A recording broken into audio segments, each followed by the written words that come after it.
यारों के हम यार हैं, दिलदार हैं, दमदार हैं, खतरों के खिलाड़ी, रणभूमि की तलवार हैं, दम पर अपने ही जीते हैं हम, दम पर अपने ही जीते हैं हम, मौर्य वंश के चीते हैं हम, दम पर अपने ही जीते हैं हम, मौर्य वंश के चीते हैं हम, दम पर अपने ही जीते हैं हम, मौर्य वंश के चीते हैं हम।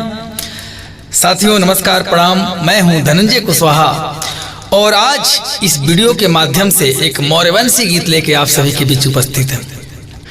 मुझे आशा ही नहीं पूरा विश्वास है कि पिछले सभी गानों की तरह यह भी गीत आपको बेहद पसंद आने वाला है। तो मैं पुनः वही निवेदन करूंगा, यह गीत आपको कैसा लगा कमेंट करके बताइएगा। पसंद आए तो लाइक करते हुए अधिक से अधिक लोगों तक पहुंचाने के लिए शेयर जरूर कीजिएगा। आइए सुनते हैं इस गीत को। देखो चट्टानों जैसे खाड़ है हम, वादों इरादों के पहाड़ हैं हम। देखो चट्टानों जैसे खाड़ है हम,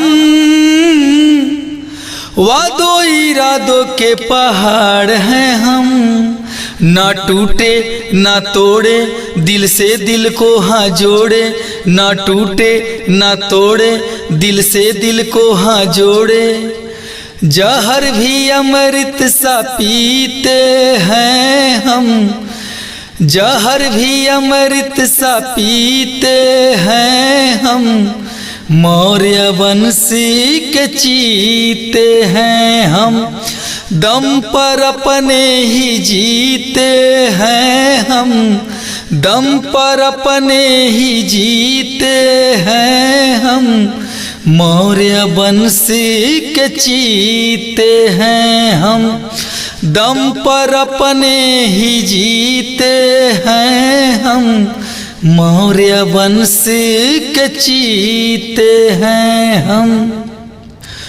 हमसे ना तेज है तूफान कोई, देश पे हमसा ना कुर्बान कोई। हमसे ना तेज है तूफान कोई, देश पे हमसा ना कुर्बान कोई। हम कायरों सा छुपते नहीं, चल दिए तो रुकते नहीं। हम कायरों सा छुपते नहीं, चल दिए तो रुकते नहीं। तोपों का बेग हमसे पीछे है हम, तोपों का बेग हमसे पीछे है हम, मौर्य वंश के चीते हैं हम, दम पर अपने ही जीते हैं हम, दम पर अपने ही जीते हैं हम, मौर्य वंश के चीते हैं हम, दम पर अपने ही जीते हैं हम, मौर्य वंश के चीते हैं हम।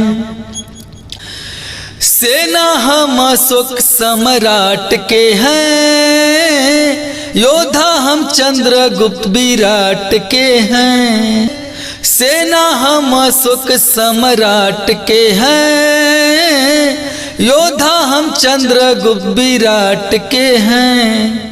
हम आन हैं, सम्मान हैं, मानवता की पहचान है। हम आन हैं, सम्मान हैं, मानवता की पहचान है।